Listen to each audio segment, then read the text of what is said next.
Again, good morning to everyone who is here. At this time, we have our prayer and praise. We have ushers with mics, so if you have something you would like to share with the congregation, please stand and wait for the usher to bring you the mic.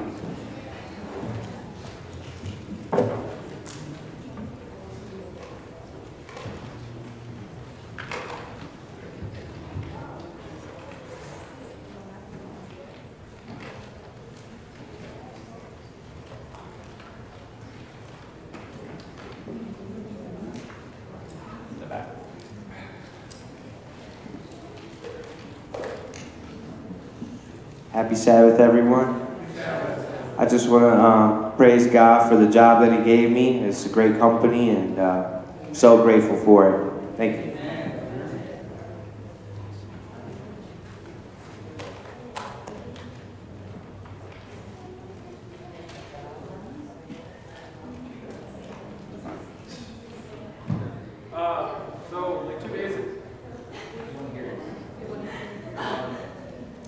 Okay, so 2 days ago I went mountain biking and I crashed, broke my collarbone. But the thing is, if I broke my jaw, it would have been a lot longer recovery, and I had just had jaw surgery like 6 months ago. So my jaw is still in a pretty weak state, and so I just praise God that I didn't break my jaw. That would have been a lot worse.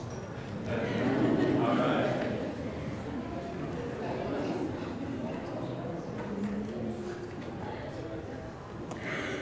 Good morning, church family. Happy Sabbath. Want to let you know I won't be here next weekend. I'll be out and about, won't be able to attend next weekend. So I wanted to say that this coming day, tomorrow, that we have a birthday. My mom's birthday is tomorrow. And so while we usually celebrate the birthdays of this week, I want to jump ahead just by a day and include her this week since I'm here. So happy birthday, Mom. And I don't know, there may be some other birthdays this past week in April. Any April birthdays from this last week? Donna Ryan's was yesterday. Donna's, okay. I see a hand over in the corner. Yeah, we got a couple more. Oh, Brenda, Lydia, Caleb. What? No, not Caleb. Not Caleb? Oh. Well, we say happy birthday to you anyway. Anyway, happy birthday to many folks, including my mom. Let's go ahead and sing to these people. Happy birthday to you. Happy birthday to you. Happy birthday, dear son. Happy birthday to you. That sounded good. I just want to praise the Lord for working day and night. So that's actually, it's not good, but it's great. So, I mean, it's good for business, but pray for us that we don't give out before we get the job done. And also pray for my friend Darlene. She thinks she has popped a vertebrae out of place, and she's hoping she can go to the chiropractor and get it popped back in instead of having surgery. So she's done it before, but just pray for Darlene.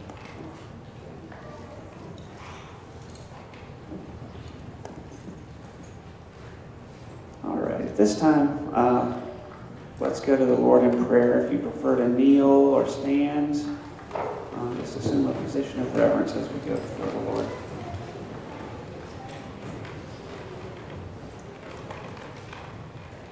Our Father in heaven, we thank you for bringing us to your house on such a beautiful spring Sabbath day.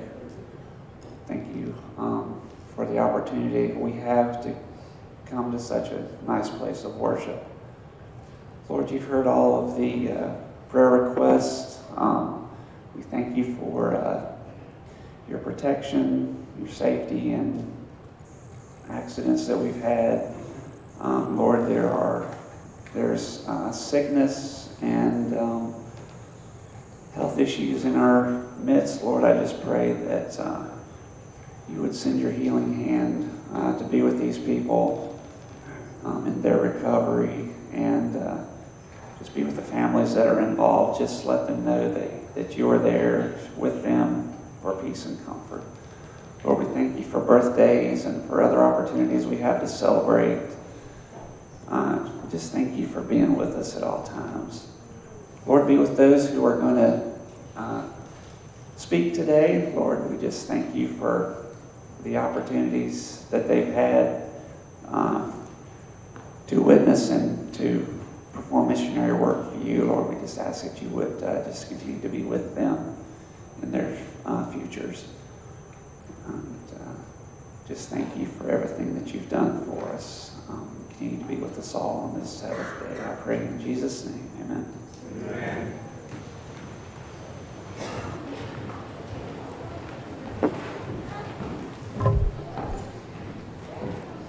Good morning. Good morning and happy Sabbath. We are so glad that all of you are here today. If this is your first time here, we're super excited that you're here. If it is your, if you've been here for many years, we're still super excited that you're here today. It's a wonderful day to come together and to praise God and to worship Him together. Maybe you're at home watching this in your pajamas, and to you, we're also very thankful that you are joining us. So thank you for being here. This past week has been a very busy week. And I'm sure that all of us can say that. No matter, I don't care if you were very busy having vacation. I think we can all say that this last week was a very busy week. And you know, to come away and to just rest and relax and spend time with God, even if it's still, there's a lot going on today, the blessing of this day being set aside is a huge blessing. And I don't know about you, but for me today, I am relishing in the fact that our God was wise enough to give us this day and to bless this day and to hallow this day for us. What a wonderful gift that is. We do have some announcements for you this morning.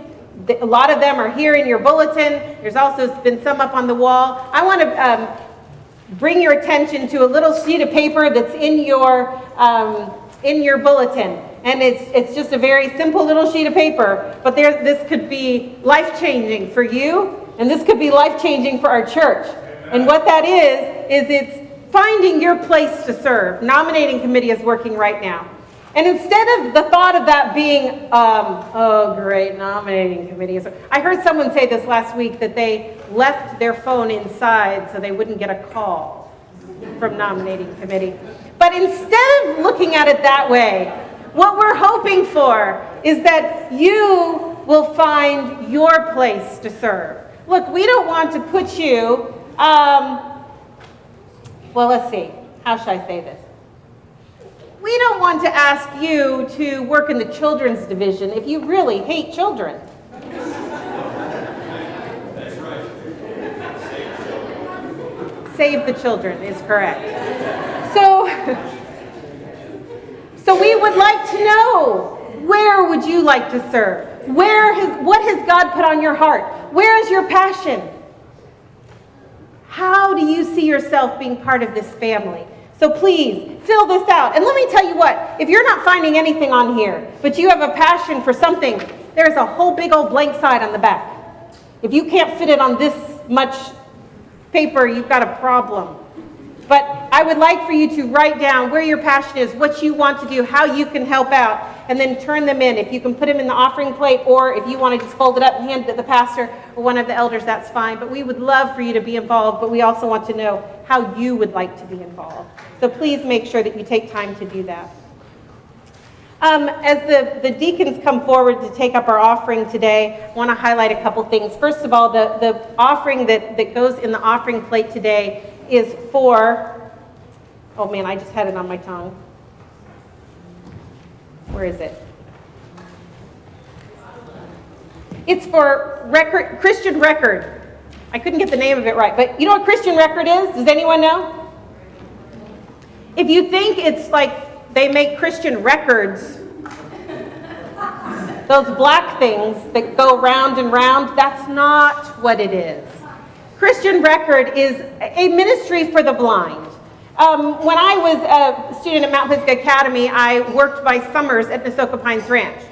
Fantastic place. How many of you have been to Nasoka Pines Ranch? If you've not been, you need to find an opportunity to go. It's a beautiful, beautiful experience whenever and for whatever reason you're going. But I had the opportunity to work there, and the very first week of summer camp every year was blind camp. And the very first thing we had to do to prepare for blind camp was we had to spend most of an entire day blind.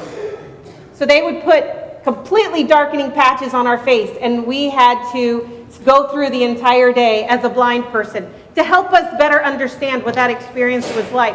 I'm telling you, it's a good way to better understand that community, and this offering goes to that ministry that helps make sure that the blind have the opportunities that we have to learn and to better understand God and to get to know Him better. And so please, if God is calling you in that direction, give generously. But I want to pay attention to something else, and these are back by the bulletin board in the hallway, and if you're a member here, you need to know that bulletin board. It is not just there for your viewing pleasure, as in something to look pretty, but there's stuff back there that you need to know about. And one of the things is this bright green card that's long and fits perfectly in our new bulletins, but it has needs that we have for our new building out there. And isn't that building a sight of beauty out there, folks?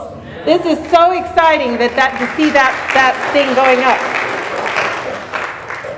But once that is built, there's going to be all kinds of new needs. We're going to need more tables and chairs and desks and window blinds, and the list goes on and on and on. So I would love for each family to take one of these and look at these lists and say, you know what, as a family, we could save a little bit here to be able to then give this. And so then, hey, we're going to contribute a couple tables or a couple chairs, or we're going to make sure that our family has a table and enough chairs for our entire family in the new building. And so I would love for you to take this and prayerfully consider what your family can do to help with the furnishing of our new building. Because we have a lot of wonderful things to happen in that building, but we're going to need a place for people to sit. So please prayerfully consider that. But you know, beyond the record ministry, Christian Records, and beyond, you know, our Family Life Center and all of that, this is a time, really, it's part of worship. And it's part of worship when we, out of our faith and love for our Lord, give back to Him what is already His, frankly. And you know, sometimes it's a huge act of faith, right? Sometimes it's a huge act of faith to say, you know what, Lord, I know you've got me, right? I'm going to rely on you, not on myself, and I'm going to give this back to you. So I hope that we can do that today. Let's bow our heads. Our Father in heaven, Lord, thank you so much for being a faithful God that we rely on. Thank you for being a God who takes care of our every need, so that, Lord, our needs are just, frankly, not that important, because we know you've got it taken care of. That you are the one who cares for us, and you are the one who provides every single need. Lord, I pray that you will bless the offerings that go into your plate this morning.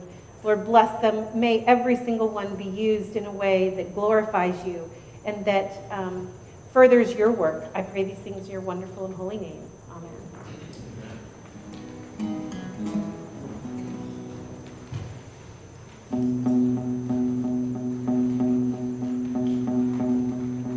I'm the one who held the nail, was cold between my fingertips. I've hidden in the garden, I've denied you with my very lips. God, I fall down to my knees with a hammer in my hand. You look at me, arms open, forgiven, forgiven. Child, there is freedom from the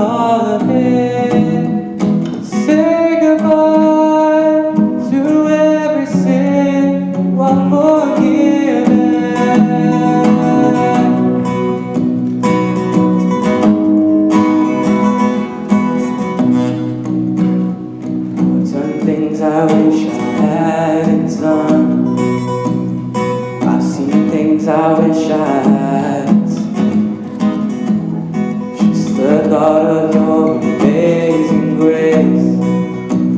And I cried, Jesus, forgive me. But I fall down to my knees with the hammer in my hand. You love me. Arms open, forgiven, forgiven. Child, there is freedom from all of it. Say goodbye to every sin. You are forgiven.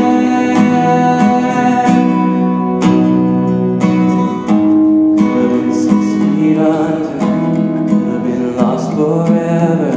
I should be in that fire. Now there's fire inside of me. Here I am, a dead man walking. No grave gonna hold God's people. All the weight of all our evil. Lifted away, forever free. Who could believe? Who could believe? Forgiven, forgiven. You love me even when I don't deserve it. Forgiven, I am forgiven. Jesus, your blood makes me innocent. So I will say goodbye to every sin. I am forgiven. I am forgiven.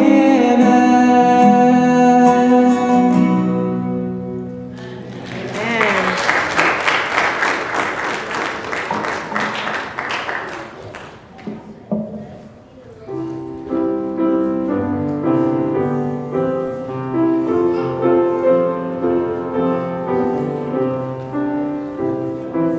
It's time for red.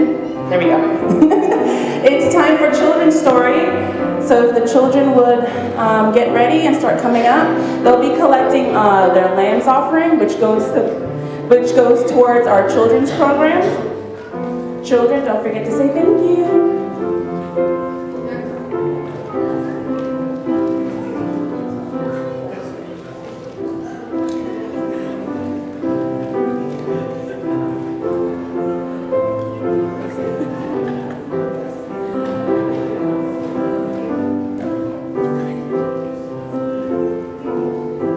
So, have you invited anybody home for lunch?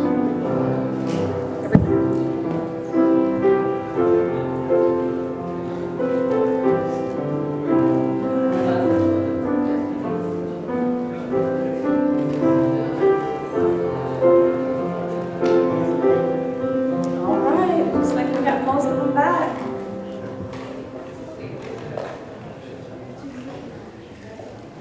I think that's it, guys. I don't see any more hands waving. All right, let's make our way up to the front.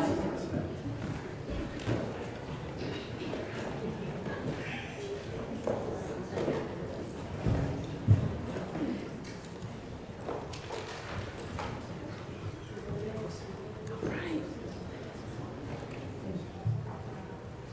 Good morning, boys and girls. Oh, we need to find seats. Hold on one second. We can't start without everybody sitting. There's plenty of room.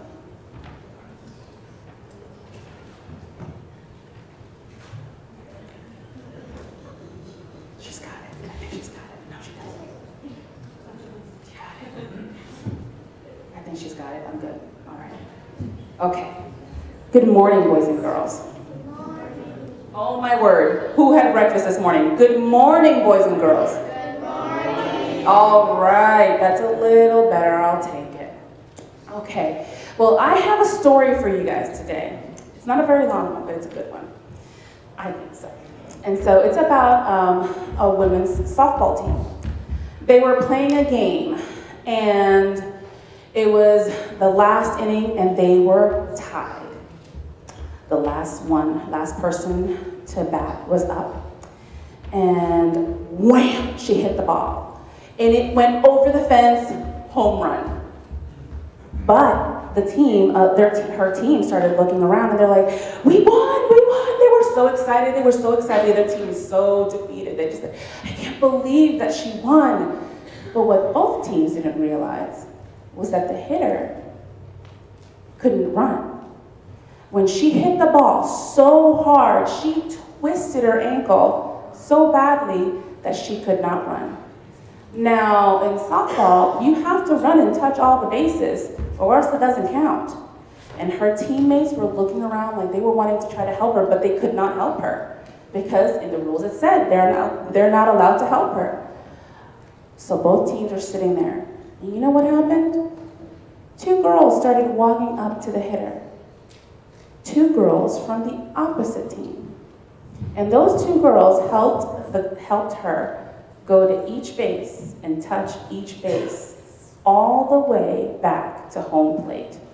Now those two girls from the opposite team, they were helping this girl win the game. They knew that if she touched each base and got that last run, that their team would lose. Their team would not have a chance to go up there and try to win the game. But they did it anyways. You know, boys and girls, the Bible says, I'll have to bring it back up because I lost it. The Bible tells us in Matthew 22, verses 37 and 39, Jesus replied, "You must love the Lord your God with all your heart, all your soul, and all your mind. This is the first and greatest commandment. A second is equally important. You love your neighbor as yourself."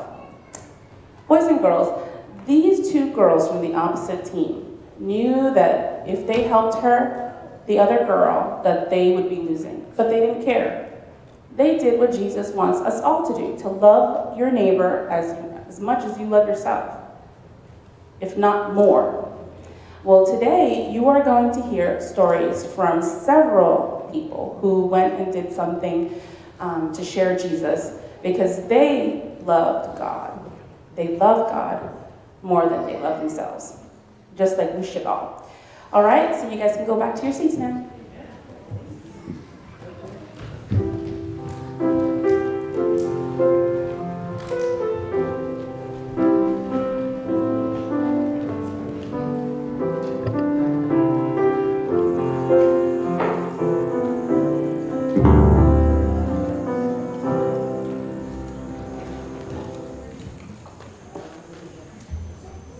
Please stand with us as we continue our worship.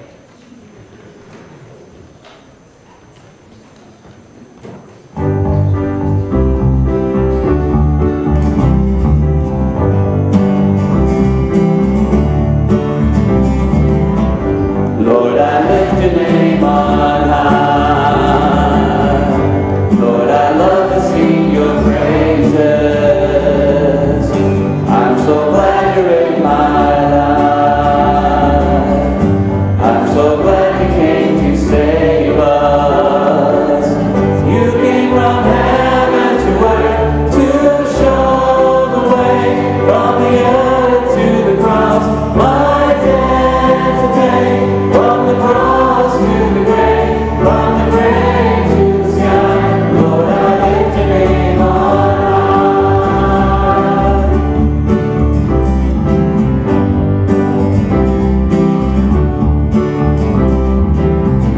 Lord, I lift your name on high. Lord, I love to sing your praises. I'm so glad you're in my life. So glad you came to save us. You came from heaven to earth to show the way from the earth to the cross. My debt to pay from the cross to the grave, from the grave to the sky. Lord, I lift your name on high.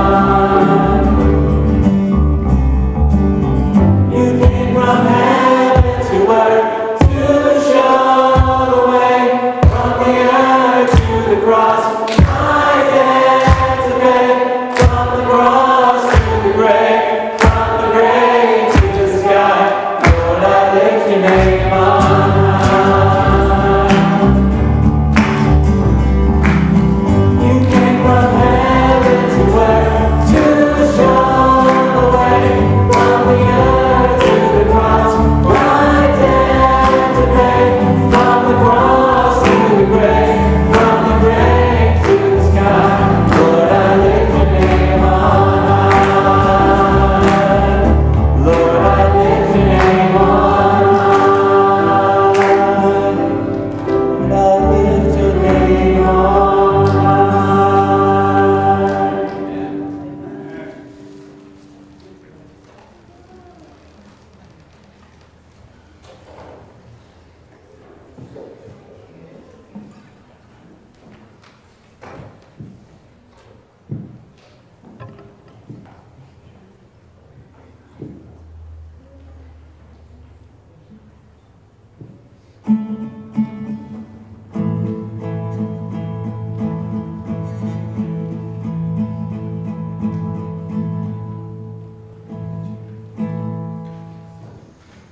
Your name,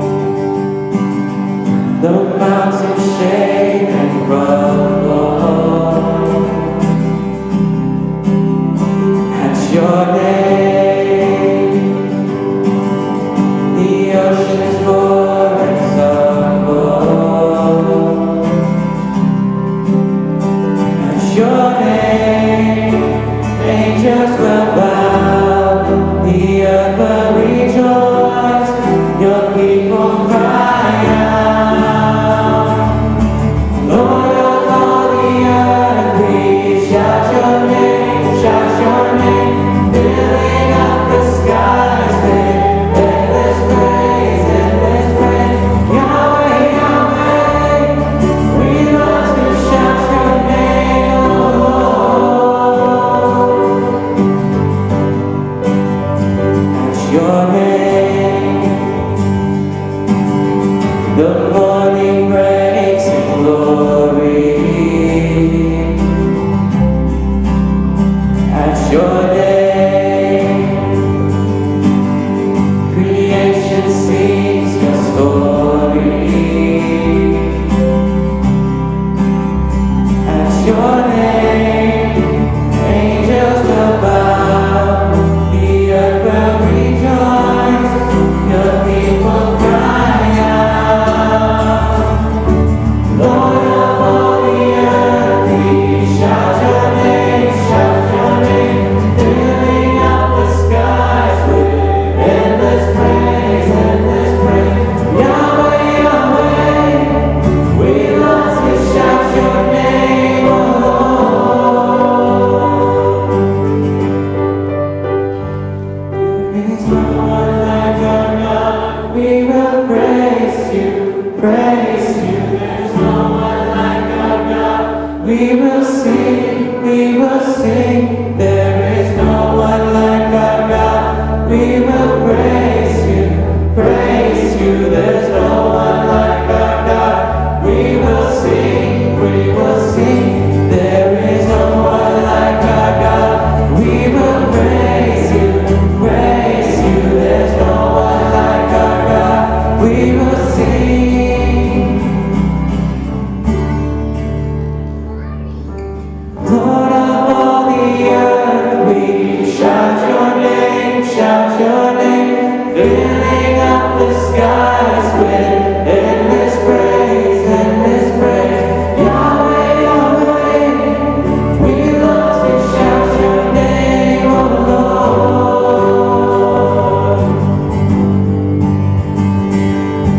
Lord of all the earth, we shout your name, filling up the skies with endless praise, endless praise. Yahweh, Yahweh,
Good morning, church family. Good morning. So for those of you who don't know, my name is Tori King, and I'm a senior at Mount Pisgah Academy, and this year we had school-wide mission trips.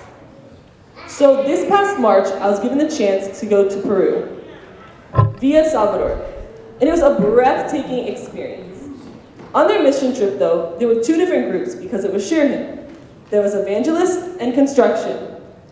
And that was a tough decision for me because I wasn't sure if I wanted to physically work or to mentally work. And as I thought about it and prayed about it, I decided preaching was the way to go. And so I fast forward 6 months later, and we're boarding the plane to Peru. And I am nowhere near ready to preach. I missed all the preaching practices for various reasons, and so I hadn't looked at the sermons once. But we landed in Peru, and my nerves calmed down a little bit, but it was still very nerve-wracking. But the next day was practice day. So as we began to practice the sermons, they began to become a little more familiar. But there were 11 sermons to go over, which is a lot. But after that first practice, the nervousness went away. And when I got up in my church to speak, God was there with me because I wasn't nervous at all. It was Him speaking through me. It just went so smoothly. But sadly, the mission part of the trip had to come to a close. But before we went back to America, we got to go see Machu Picchu. I think there's a picture of that. And this was an amazing experience, but to get there, it took a lot of travel. We took a plane, a bus, a train, pretty much every form of transportation you could. And on one of the train rides back, we had a lot of stops. And that was hard because we were all just really ready to be back in America.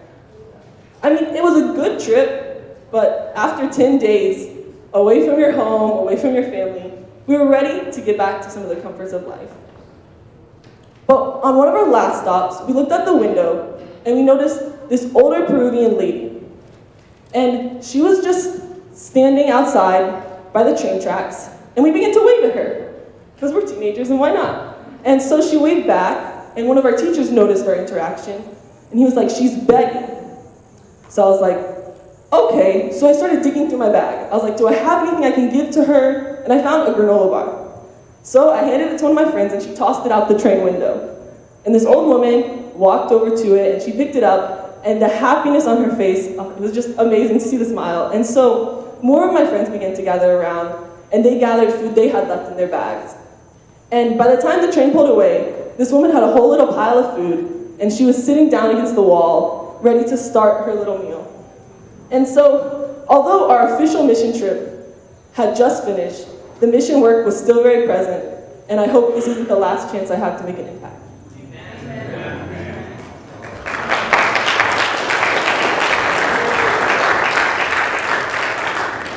Good morning. My name is Catherine, and I am a freshman at Mount Pisgah Academy. Hi, Catherine. Hello. I got to go to Africa, specifically Kenya. We had planned to go to Tanzania, but the plans didn't work out, which was really really stressful because, we had some plans to go to Tanzania, and then all of a sudden, we don't know where we're going. But thankfully, God worked it all out, and I was a little bit disappointed because in Tanzania, we were supposed to be working with some kids at an orphanage. And in Kenya, we were just going to do construction and medical work, which is still exciting, but I was a little bit disappointed still. So we got to Kenya, and we started construction work. Our daily routine, we'd go to the construction site, and then afterwards we'd have a BBS. And those who would go to the medical, they travel to these villages, and here we have some of the people. That's Dr. Wilkins, so we have triage, and then they go see him, and he'd diagnose them, and then we give them medicine. It was just an amazing experience. And I got to work with the dental clinic one day, so I got to pull some teeth, which is really, really exciting. And then in our, next slide please, we stayed in this little place with like 30 of us. It was interesting. So we had our table down the middle where we'd eat, and then when we need, to nap or when we sleep at night, we just lay down on these mats. And this place was like the only place with light at night for like hundreds of miles around. So we would get all the bugs, which was interesting. We had some people swatting at them all night long. On Sabbath, we decided to go on a hike. And this hike, we were supposed to have a tour guide, but he didn't actually show up. So we just decided to start walking. Thankfully, we found a random trail somewhere, and we decided to start walking. So we just started walking and walking, and he said it was just a short walk to this escarpment where we could look down on the plain. And so we just started walking, and we kept walking and walking, and we didn't know where we were going. And then all of a sudden, our leader was like, hey, I feel like it's over this way. Let's just go off the path into the African bush. You don't know what's out there. There could be wild animals. We don't even know if we can get back to the path, So we just started walking. We walked for a really long time, and finally we came to the escarpment. God truly led us there. It was amazing. I don't know how we got there, but somehow we did, and we made it back safely. So these are some of the side people. We went to their village to buy some of their things. It was just truly an amazing experience. I definitely recommend going on a mission trip. If you ever get the chance, God was truly with us, and He led the whole way.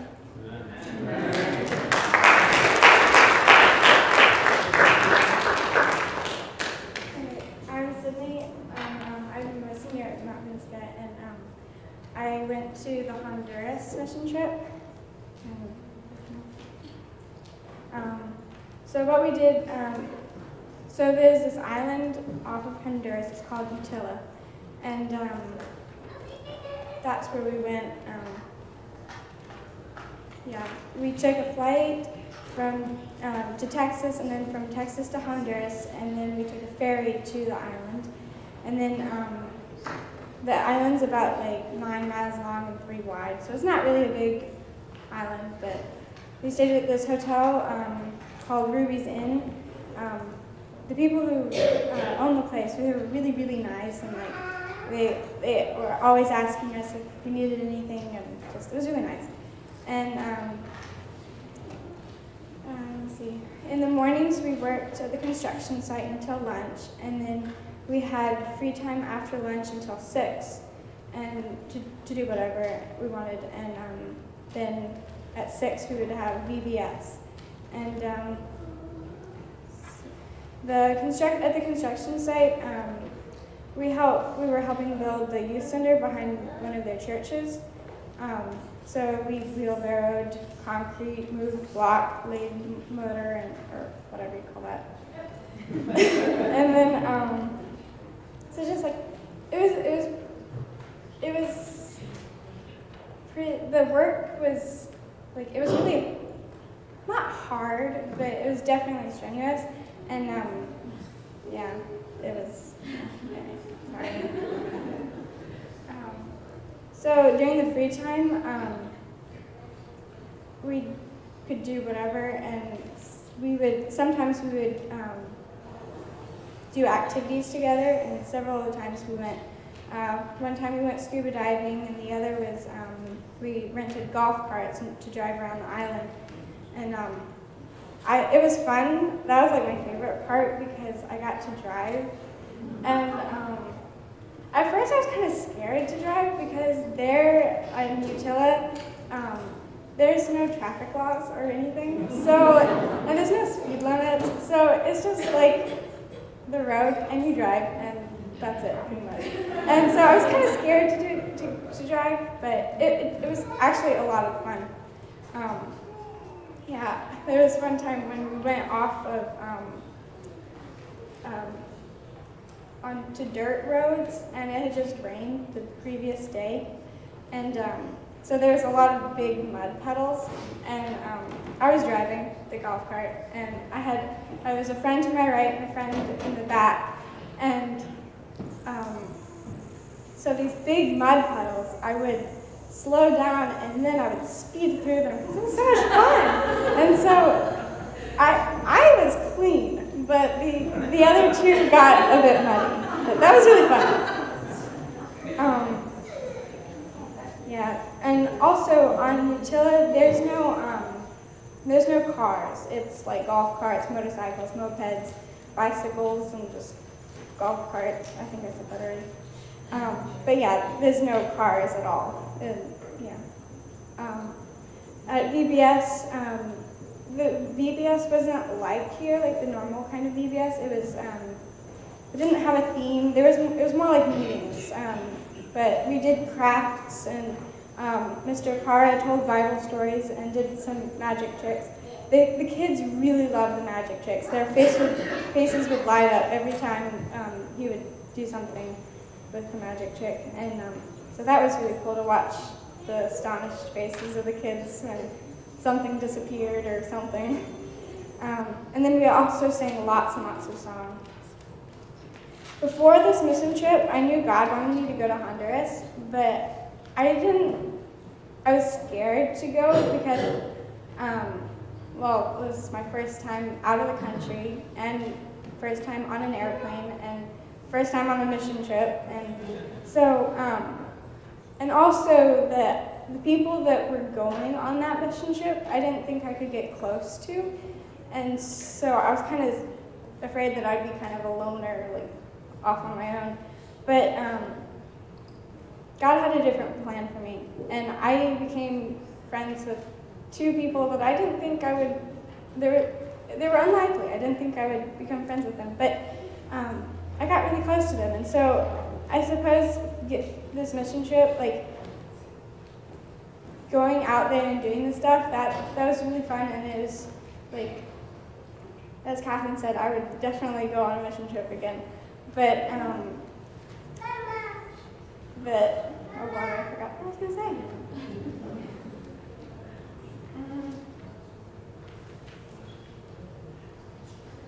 Oh, well, I don't remember. Anyways, oh, yeah.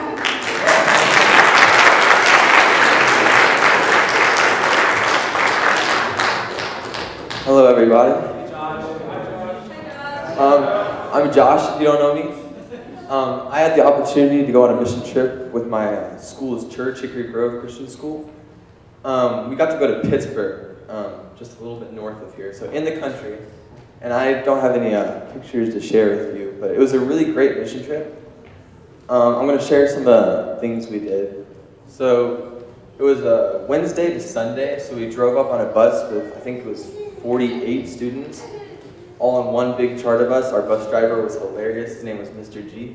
Anyways, so then we drove back Sunday. So Wednesday we got up, and we probably got there around 6. We ate, and we went to the school where a new church plant was meeting. It's Living Faith Community Church. That's the church that my school partnered with to kind of go up with the mission trip. And they've been doing this for a couple of years. This is probably the 8th Pittsburgh mission trip that they've done during a spring break. And so we got up to the school, and every night we would do a debrief, and we did our first debrief Wednesday night after we had eaten. And the food in Pittsburgh, by the way, is pretty great. If you haven't been, try some of it. It's amazing, and it's really very big, so keep that in mind. So we got to the school to debrief, which is basically, it was a little worship session with like the students doing the music, and then one of the pastors, we brought 2 pastors from our school, would come up and talk about the day and like how we reacted to that and how it's affecting us, and then a different Bible lesson every single night. So we went back to our hotel rooms, we could like think about that, like kind of let it marinate in our minds. So basically we did community service, community outreach for the church. We also did some work for one of the other churches. It wasn't connected to Living Faith Community Church, but another church in the area that needed help. We moved. They basically had like a free store they have here in Charlotte. They had one of those in Pittsburgh, and we moved the entire store, which took probably like 6 hours. We moved everything in the store back into the church so they could have, it was a 2-level church, so on the street level people can come up and like get what they need for the homeless and stuff. So we moved that entire store into the church. And then for our community outreach, we made blessing bags one of the nights, which consisted of candy, because who doesn't love candy? And then papers, like giving them access to like the website for the church and like knowledge about Christ and the gospel and stuff, because that's kind of our main goal as Christians, to make Christ known. And then one of the coupons to a local coffee shop, which the church we were there with, the pastor adopted the coffee shop. Kind of, he has this thing where he likes to adopt a different place, and then he gets to know everyone that works there, and goes there pretty often, supports that place, tries to do like business things with them so that they can grow, and so that he can, like, he's had a couple gospel conversations with the owner and some of the employees, so he gets to know these places, and he's adopted that coffee shop and another restaurant that we actually ate at, which was really good. So we passed out these blessing bags to the local businesses and stuff. We started in the middle of the city and just walked around to the local, well, right outside the city, and walked down the streets in groups and passed out these blessing bags to the different businesses and had like conversations with them, which was really good. One of the big things I took away and how I saw God in this mission trip is my group, which it was me, 4 other friends that I'm already really close with, and then the pastor that was there. We didn't get turned down or denied or any bad feedback from a single person. A lot of the other groups, as you would expect, like some of the people rejected them and like just kind of pushed them away. But our group, I felt God was really with us, because every single time we would go somewhere, they would gladly accept it, and then we would have more conversation after. It wasn't just giving them the bag and walking out. They would like have real conversations with us. Another takeaway is the last night we were there, Saturday night, there was about 4 people in each room depending. So 2 of the sophomore boys, who I was already friends with and look up to, they decided to hold a Bible study in their room at like 10:30, whatever time we got back from the hotel. So it was super late. They weren't asked to do this by the pastors. They just took the initiative to do it, which is a really good thing to look up to, because it's just showing how we should be living our lives, to be reaching out to younger people and reaching out to everyone that we can. So they asked us all to come, and pretty much all the guys came up to their room, and we talked for like 2.5 hours or something. We were up pretty late. We were studying John 15, which is about Jesus being the vine and we're his branches.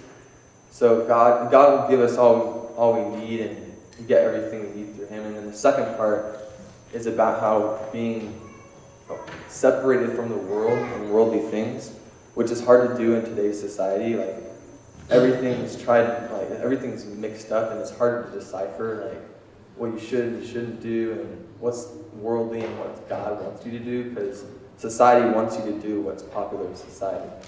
So we had long talks about that, it was really good and impactful, and it was just really good to open up the Bible with friends. The last thing, and probably my favorite thing that happened at the trip, after we passed out the blessing bags to business and stuff, we did like prayer walking throughout the city.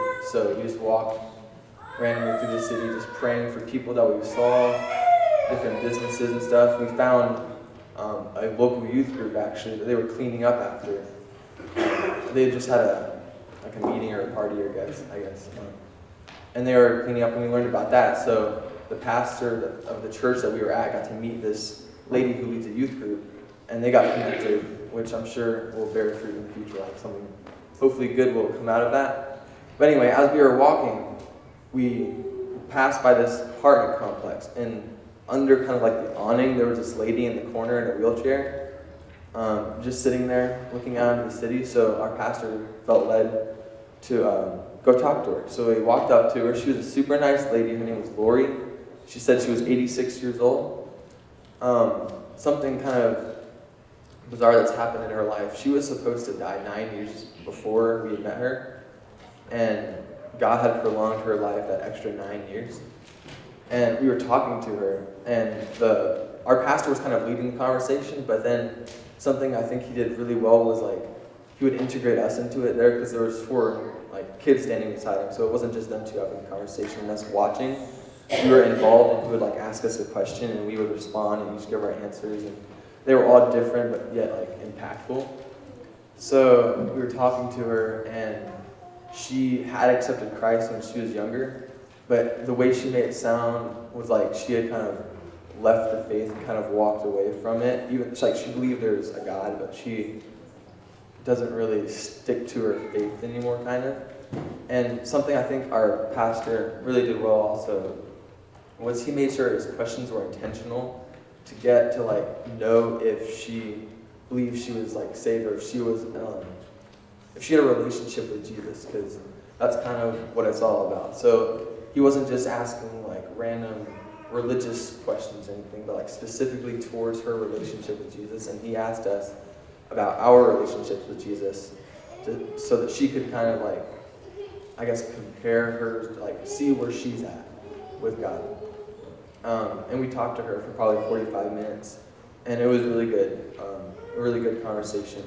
There was 2 people in her hotel or apartment complex that were doing Bible studies, which she hadn't attended. So we encouraged her to do that because she told us about that. And we were also talking about how she believed God extended her life. And our pastor was talking about maybe that God had extended her life so that we could have this conversation with her, so that she could get that relationship with Jesus back and become like closer to him. So that was a really impactful part of my mission trip, and I encourage anyone else that would like to go on a mission trip to definitely do it whenever you have the opportunity.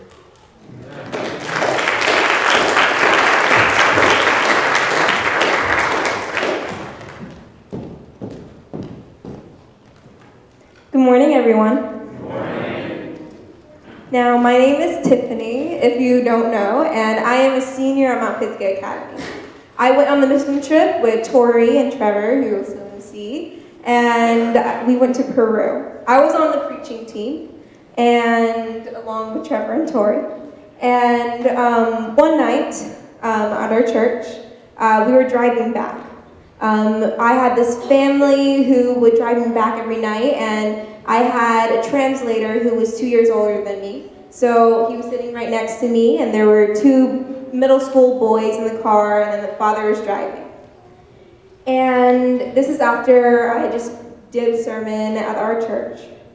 And one thing you have to remember and know about Peru, at least the part of Peru we were in, this is very pretty, but this is not where we were. We were in a beach town. It was very sandy. There was a big trash pile outside of our hotel. It was a very poor area. And one thing my translator, one of my other translators, would always tell me is, be safe. Keep your bag close to you, in front of you. You are a target. So it was a little scary when you would walk on the street, but I was with locals, so I would be fine. And on the way back, when we were driving, it was late at night. And being that this was a poor area, it was kind of dangerous to walk outside, but it was fine to drive. And when you would drive in Peru, if you ever been into a different country, you could feel the cars zip by. We're in the middle of the road, and there'd be cars driving on the side of both of us. And we were just driving along late at night, and all of a sudden, in the middle of the road, our car stops. And I have no idea what's happening. I'd just been joking around with my translator, so we'd been laughing and stuff, and suddenly the whole car is silent. And I have no idea what's going on. I'm just hearing Spanish all around me. And finally, after a couple minutes, my translator translates to me that we're out of gas. Now, the car was purring, so I'm pretty sure we weren't out of gas. I'm guessing it was battery or something.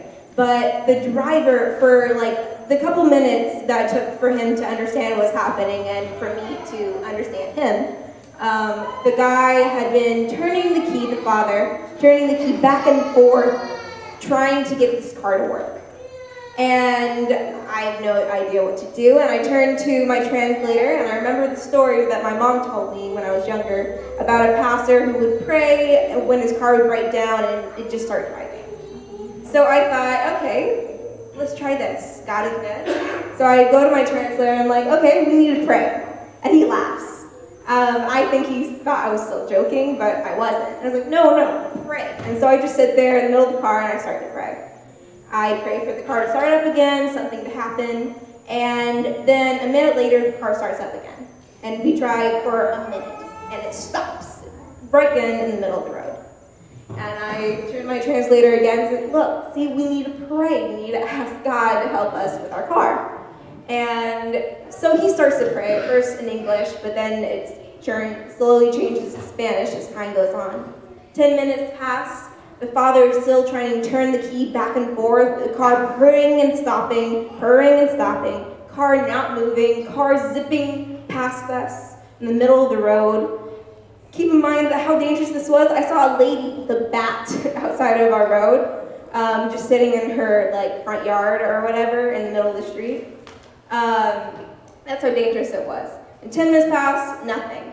15 minutes, I'm still praying, my translator's still praying, nothing. 20 minutes, we're still in the middle of the road, stopped, the car's just not working, no idea what to do, and we're just sitting there praying. And finally, after 25 minutes of the car dead, just purring and stopping, the father starts to pray in Spanish. And one thing I understood from him before he started to pray was that, oh my word, and with a woman in the car. He was very worried about this white girl who looked nothing like anyone there, all dressed up with an iPad in her hand, walking back to the hotel. So he starts to pray, and then slowly the car starts to purr more, and 30 minutes pass, and we're still praying. And finally, I couldn't tell if the little boys were praying or not. We are all sitting there praying and asking God for help with the car. And I started to pray, God, help this to be a big thing. Pastor Joe, every night, he would tell us, expect great things, not little things.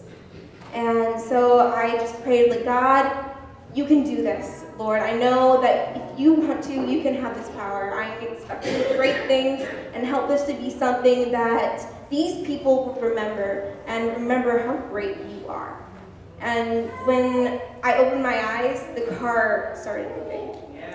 And we drove all the way back to the hotel. And not only did we drive all the way back to the hotel with the car working, he drove my translator back home. He drove home with his 2 little boys. And the car had no problems for the rest of the week.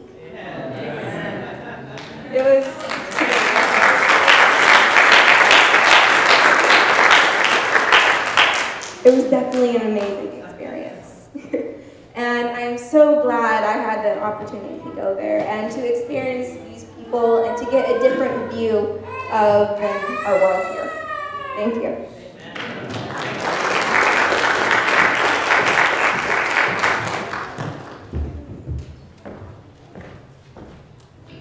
Happy Sabbath. Well, I'm Trevor. Hi. I'm a senior at Mount Pisgah Academy, and God blessed me with the ability to go on another mission trip this year. Last year I went to Peru. Last year I went to Panama. This year I went to Peru. I decided to do the preaching part, as my sister already told you. And I had experienced preaching in Panama last year, but this year was a lot different. At least it was for me. I was a little more comfortable up front talking because I had to go over stage fright last year, so that kind of helped. And we did a lot of things. We worked through share hymns, so the sermons are pre-prepared for us, but we still have to study them and know them, because if you just go up front and you've never practiced a sermon, it's probably not going to be a good day.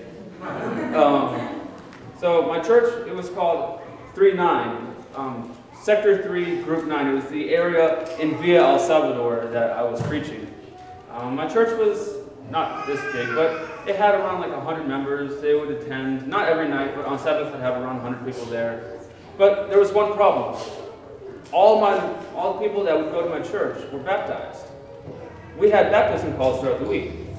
So every day I'd ask my translator, hey, is there anyone here not baptized? And she's like, no, everyone's baptized. I don't know what you're thinking. You keep asking me. I'm just trying to hope, because we have to do these baptism calls no matter what. Okay? So, a week goes by, and it's about time to start doing those baptism calls, and I'm like, Lord, please help there to be someone here that hasn't been baptized. And right before I go up, I pray for a minute, just, Lord, please help there be someone that has not been baptized. And my translator comes up to me, she's like, Trevor, I was wrong. There's been one person attending every night that hasn't been baptized. He's sitting right over there. She pointed him out. Like, okay. So I went up to preach that day, and I looked right at him, not the whole time, but like frequently I would just sitting like this the whole time. You know, I would repeatedly like look at him and let him know that I'm thinking about him. Whenever I mentioned baptism, I'd look at him. And then it came to the end of the sermon, and I'm doing the baptism call. I called 7 times. I was going on for minutes. And he's not even flinching, he's not even looking anywhere. Just like, okay, I need to unpack this guy, and it's not working, Lord. So I started to doubt, okay? And I started to end my call, my Lord, please use the Holy Spirit to work upon the hearts of these people if they make the decision today to get baptized or not. But then I felt like I needed to do one more call. I'm like, this is stupid. I've been calling for like minutes. Like literally like 7 or more times I've already called. Why would I call again after I just ended my call? So I thought for a while, Lord, I'll do it. It doesn't make sense to me, but I'll do it. And I called. And the guy just stood up and he came forward. And I'm like,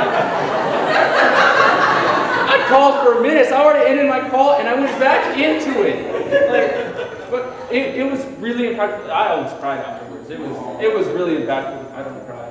I tried. It doesn't work. But yeah, it was really impactful. His name was Rono. I can't pronounce it well. But yeah, he was an amazing guy. He was like, I don't know, 23 years old. And he asked me to have everyone that I know pray for him because he was trying to find his dad. He hasn't seen his dad his whole life. But he knows his dad lives in El Salvador. So yeah, that's the amazing miracle that happened to me. True.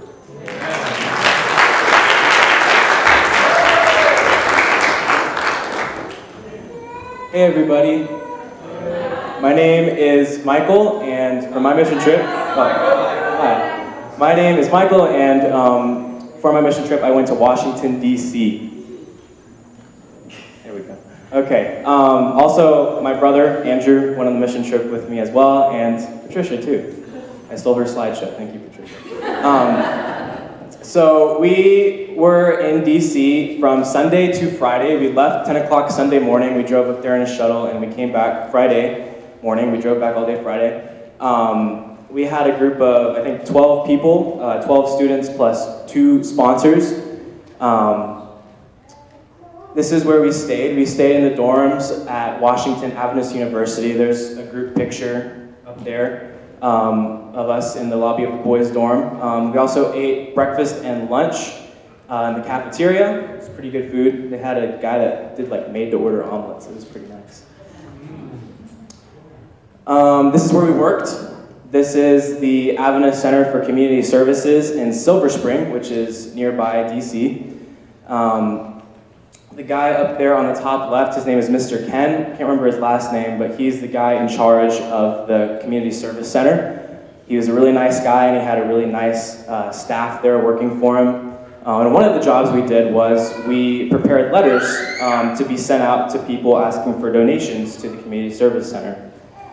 And not the most exciting job, but we had a really fun group that went, and so we had a lot of fun doing that. Pretty much everything we did, we had fun, just because we were with each other. Another one of our big tasks was arranging coats and shirts for the homeless people. The center had just gotten a big donation of shirts and coats from the local police department, and our big task was to take the patches off of those articles of clothing and then arrange them on racks. There's more pictures of us doing that, and as you can see, we had a tragedy where the rack fell over, and we pretty much had to like take everything off and put it back on. It was pretty sad, but it's okay. One of the smaller jobs we did was we unloaded some vegetables and stuff off of a truck for the homeless people. And then on Thursday, the final day of work that we were there, we arranged we set up all the shirts and the coats and the food in one of the rooms, and we brought in the homeless people, and they could come through and get whatever they needed. So that was one of my favorite days of the trip, because we actually got to interact with some of the homeless people. And this one guy came in, and I thought he was homeless, but he wasn't, and that was kind of embarrassing. Turns out he was like one of the board members for the place. It's pretty embarrassing. One of the other jobs that we did was raking leaves. We raked leaves outside the community center. We ate some really tasty food for supper while we were there. We went to this really nice Ethiopian restaurant, and I tried lamb for the first time, even though I'm vegetarian. It's okay. It's okay. I wasn't the only one. But anyway, it was really good. Then we went to Lito's Pizza one of the other nights. That was really nice. We celebrated my brother's birthday while we were in DC. We got him an Oreo cake, and we decorated the shuttle. And then we also ate at a really nice Chinese buffet place.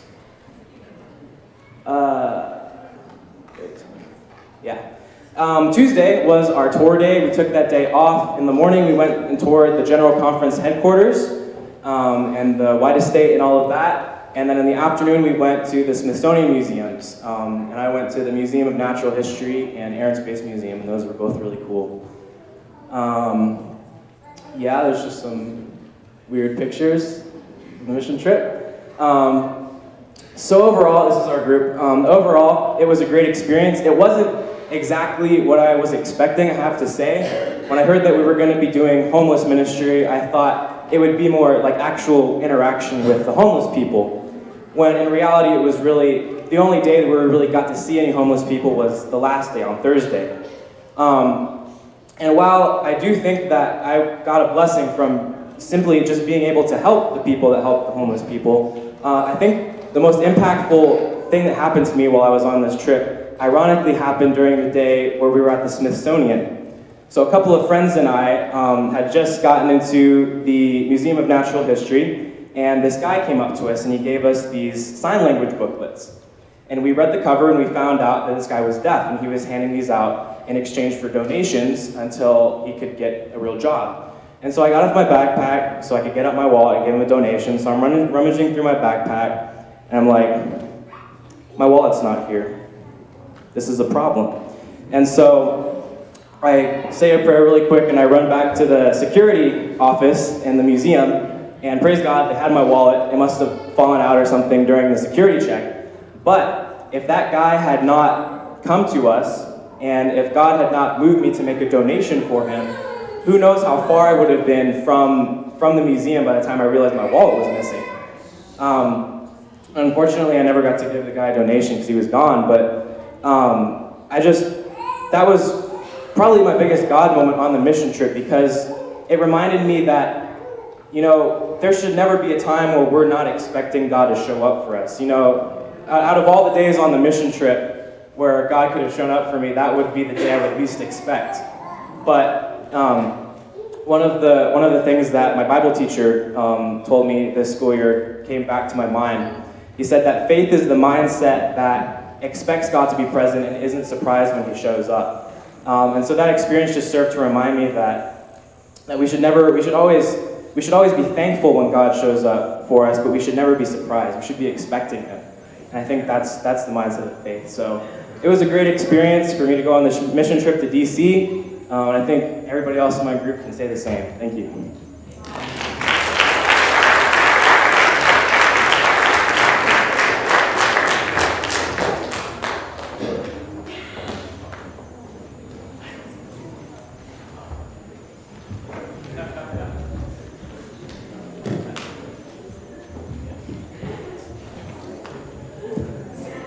Please stand with us as we close our worship service.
Jesus,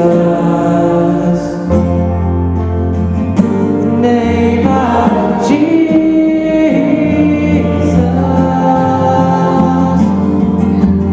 Jesus, worthy is the Lamb that was slain for us, the Son of God and man, you are high and lifted up. All the world will praise your great name. Your great name. Your great name.